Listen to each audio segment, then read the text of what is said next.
L'histoire de Nicolas, 23 ans, et de France, 25 ans. Un vrai scénario de film romantique, avec ses joies, ses peines, ses rebondissements et l'amour qui triomphe à la fin. Pendant 6 ans, la vie a tout fait pour les séparer. Et c'est grâce à Internet qu'ils peuvent s'aimer aujourd'hui.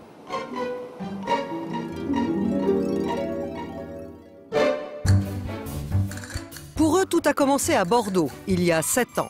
Nicolas a alors 16 ans, France en a 18. Le jeune couple file le grand amour pendant une année. Donc notre histoire, elle a duré 1 an. Et on a été obligés de se séparer. Pour des raisons familiales. Disons qu'on avait une relation qui plaisait pas forcément à sa mère. Et en fait, je lui ai dit que je l'aimais plus, alors que c'était faux. Voilà, je me disais qu'il s'en remettrait plus facilement, comme ça, en se disant qu'il fallait absolument tourner la page. Pour tourner la page, Nicolas se réfugie à La Rochelle. Après le bac, il se plonge dans des études de biologie marine. J'en voulais beaucoup de m'avoir quitté, j'en voulais beaucoup qu'on soit séparés, qu'on soit plus ensemble. Donc j'avais pas tellement envie d'entendre parler d'elle.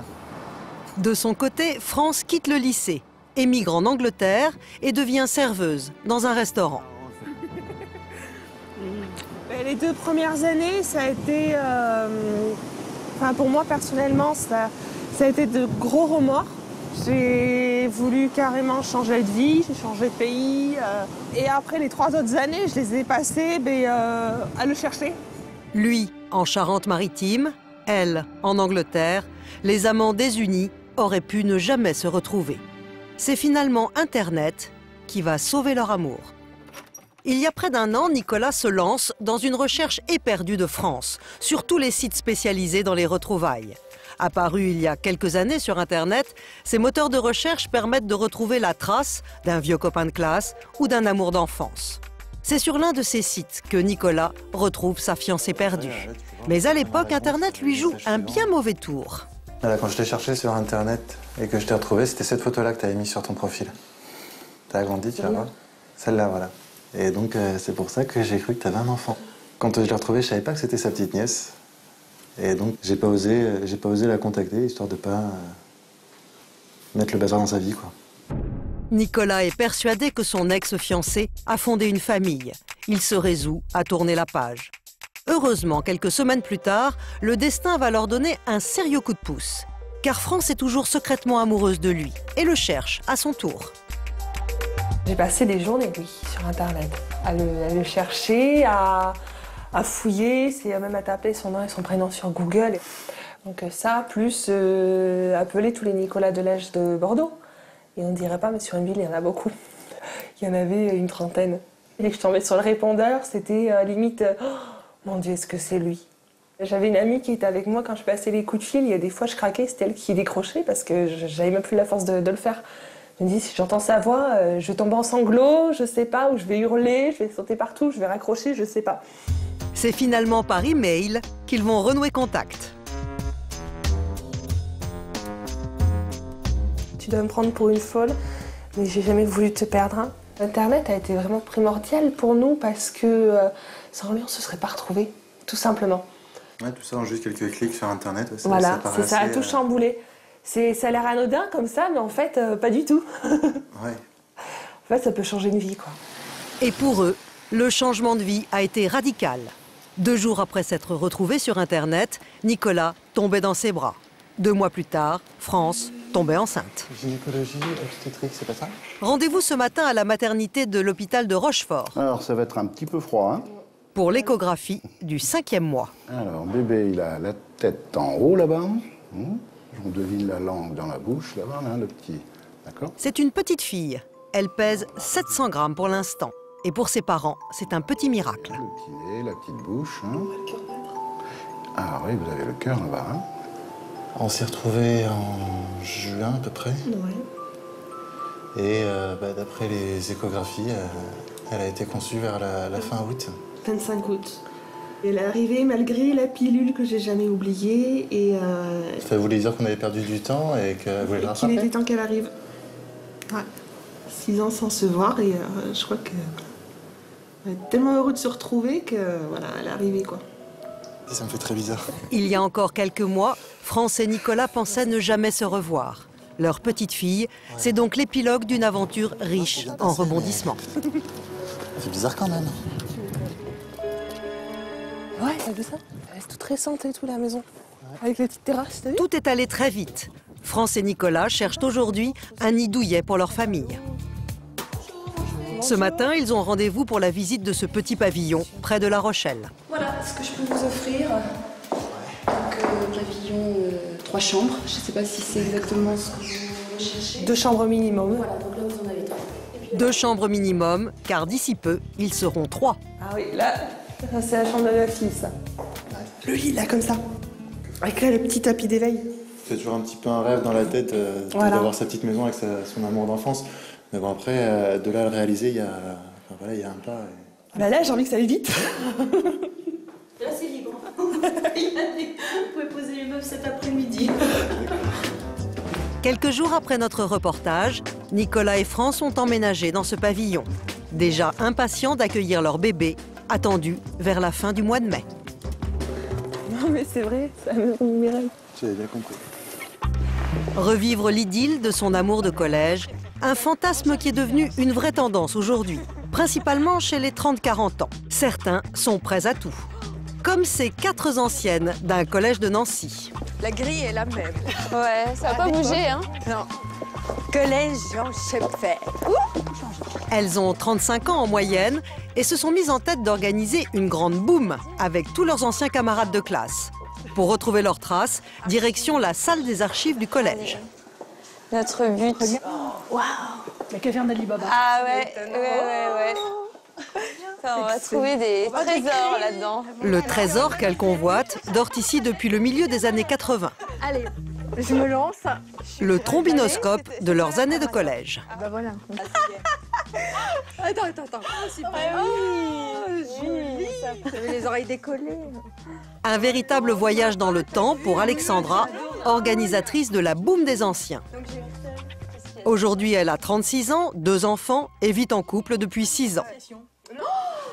Mais ce qui motive vraiment Alexandra se cache dans ce carton, au milieu des photos de classe. Alors ça, c'est un trésor, hein? Tu m'étonnes. Son premier flirt d'adolescente, il s'appelait Sylvain. Et Sylvain. Il est là. Bah, Sylvain Schneider, c'était mon amoureux en 4e. C'était ton premier chagrin d'amour? Ouais. Ah, j'aimerais bien voir la tête qu'il a maintenant. On va tout faire pour le contacter, de toute façon, hein? Ah, regarde. C'est qui? Loïc Fritter. Le beau gosse, c'était le beau gosse. La mascotte. Loïc, Sylvain et les autres, des prénoms qui ne se sont jamais effacés de leur mémoire, même si elles ont fait leur vie depuis. Faut qu'on voit bien, hein. Les revoir le temps d'une soirée, elles en rêvaient. Grâce à la photo numérique et Internet, c'est désormais possible. Alors, 20 ans après. Quelques heures plus tard, les vieilles photos exhumées des archives sont publiées sur un célèbre site qui permet de retrouver ses camarades de jeunesse. Une bouteille à la mer, jetée sur la toile. Combien de garçons répondront à l'invitation? Réponse dans quelques jours. 3 semaines plus tard, c'est l'heure des préparatifs pour Alexandra et ses copines. Pour l'occasion, elles ont ressorti leur tenue d'époque. Ah mais non, l'accessoire. Ceinture fluo, mini-jupe ou kéfier noir et blanc, un look à la Jeanne Masse qu'elles ont soigné dans les moindres détails. Alors le chèche. Oh le sac US. Attends. Oh génial. Avec les badges. Avec les badges. Oh trop cool. Bon alors, qu'est-ce que tu en penses? Et au moins il y a de la couleur chez toi. C'est pas trop rouge? C'est bien. On va pas souvent à des booms, donc Voilà. autant en profiter. Et puis on est sans nos mecs, alors est-ce qu'on est encore capable de plaire? Faut accessoirement. Elles sont mariées et mères de famille, mais ce samedi soir, c'est en célibataire qu'elles s'offrent une séquence nostalgie. Avec du recul, on se dit que tout était plus simple. On n'a que les premiers baisers, on n'a pas le quotidien, laver les chaussettes, les caleçons, payer les factures, c'est juste du bonheur, quoi. C'est des petits moments sympas à partager, que de l'insouciance. Retrouver pour quelques heures l'insouciance de ces jeunes années. C'est ce qui fait le succès de ces soirées, de plus en plus nombreuses depuis l'explosion d'Internet. Ce sont essentiellement des trentenaires, comme Alexandra, qui les organisent. Ce soir, une 50aine d'anciens ont répondu présent. Alexandra a bon espoir.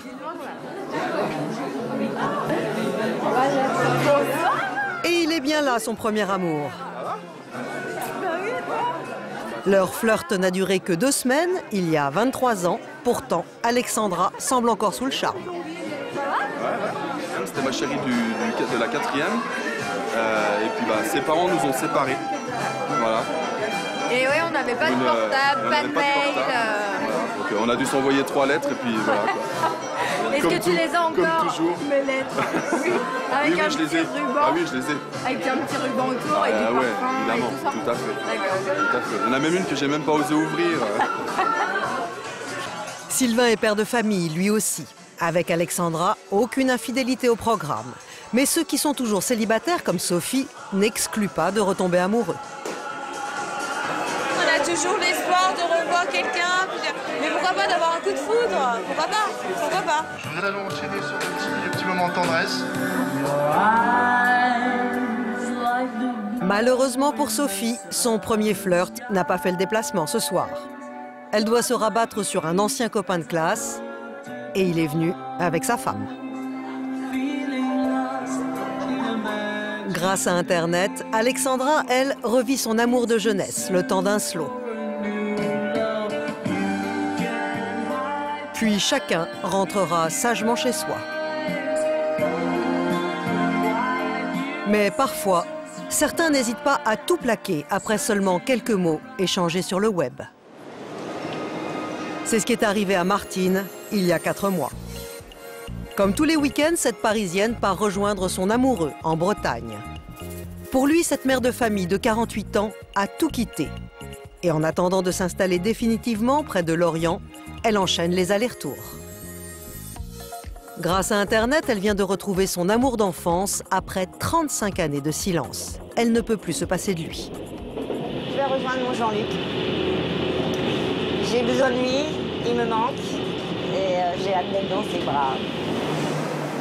Après 3 heures de train, arrivé à Lorient. L'homme qui a réveillé la passion de Martine, c'est lui, Jean-Luc, un garagiste de 50 ans. C'est long d'attendre. J'en ai marre. Ça, je peux plus. Je peux plus.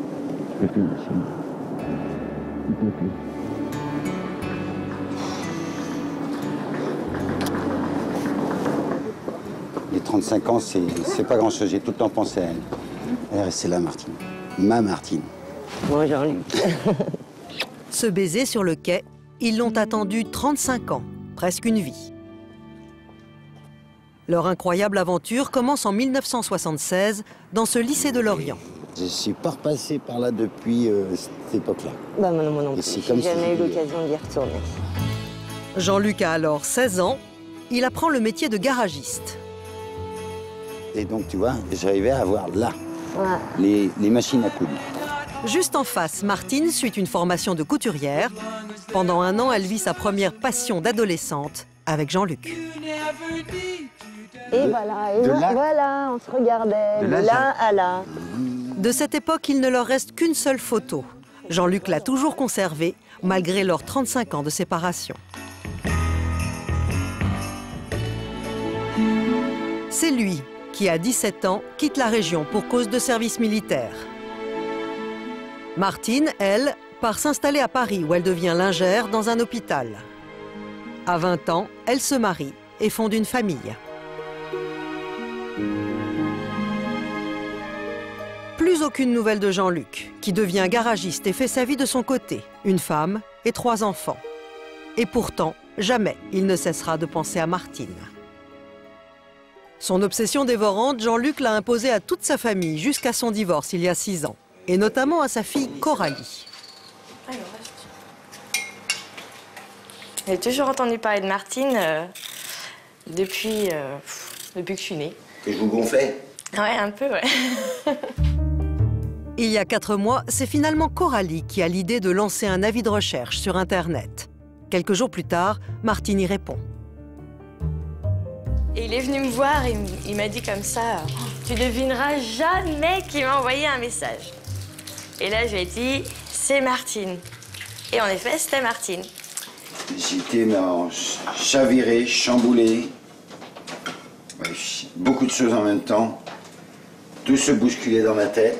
Et puis, de la manière, le message qu'elle m'a mis, non, je n'étais pas oublié. Elle ne l'a pas oublié et elle a tout quitté pour lui. Paris, son travail à l'hôpital et même l'homme avec qui elle partageait sa vie depuis 10 ans. Une séparation douloureuse qu'elle ne veut pas commenter aujourd'hui. L'important pour elle, c'est de reprendre l'histoire là où elle l'avait laissée, au lycée de leur enfance. Ce jour-là, Jean-Luc lui a préparé une petite surprise. Il a donné rendez-vous aux copains d'enfance qui avaient pris la fameuse photo. Il s'appelle Jean, il a 50 ans. Pour lui aussi, ce sont des retrouvailles. Putain. Ah mais ça fait plaisir. Ah, il n'y a plus de cheveux. T'as pas changé. C'était évident que vous vous retrouviez, quoi. Mais que... Le tout, c'était de refaire la relation. Ouais, on va essayer de la refaire. Ce moment-là, Jean-Luc en a rêvé pendant 35 ans. Une photo exactement au même endroit, avec son amour d'enfance et le même photographe. Rappuie à fond, rappuie à fond. Aujourd'hui, c'est une deuxième vie qui commence. Pour sceller cet amour retrouvé, Martine a elle aussi préparé une surprise à Jean-Luc. Je vais lui bander les yeux. Tu me vois pas? Non, je te vois pas. Sûr? T'es prêt? Oui. C'est parti. Après le lycée, direction la plage de Port-Louis, la même où ils ont échangé leur premier baiser. Ah, je sais, tu vas me jeter dans l'eau. Cet après-midi, c'est pour un échange de consentement.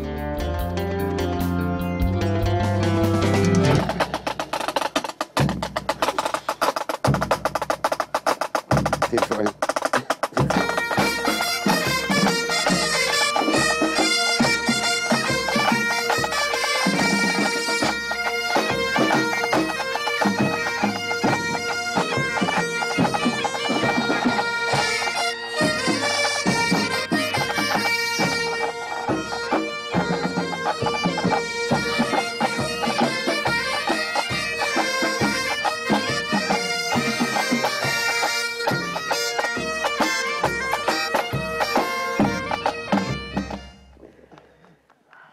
Vous allez voir, t'es les plus beaux mariés de l'année. 3 semaines plus tard, à la mairie de Lorient. C'est une Saint-Valentin un peu particulière que s'apprêtent à fêter Jean-Luc et Martine. Autour du maire, ils ne sont que 6, 2 parents et les 2 témoins. Jean-Luc a choisi sa fille Coralie et Martine son grand-fils Nicolas. Alors maintenant, nous allons échanger vos consentements. Madame Martine Gabrielle Moller, consentez-vous à prendre pour époux Monsieur Jean-Luc Michon? Monsieur Jean-Luc Michon, consentez-vous à prendre pour épouse Madame Martine Gabrielle Moller? Oui, je le veux. Au nom de la loi, nous déclarons unis par le mariage.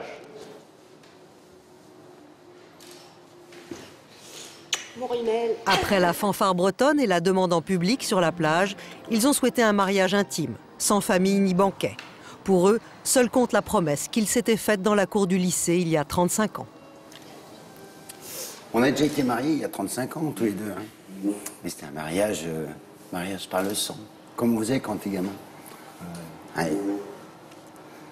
Ça a tenu le lien. Heureuse? Et toi? Depuis le temps qu'on attend. Par nostalgie, pour retrouver une certaine jeunesse ou après un divorce, comme Jean-Luc et Martine, de plus en plus de Français se lancent dans la recherche de leur premier amour sur Internet. Le nombre d'inscrits sur les sites de retrouvailles a dépassé les 3 millions cette année.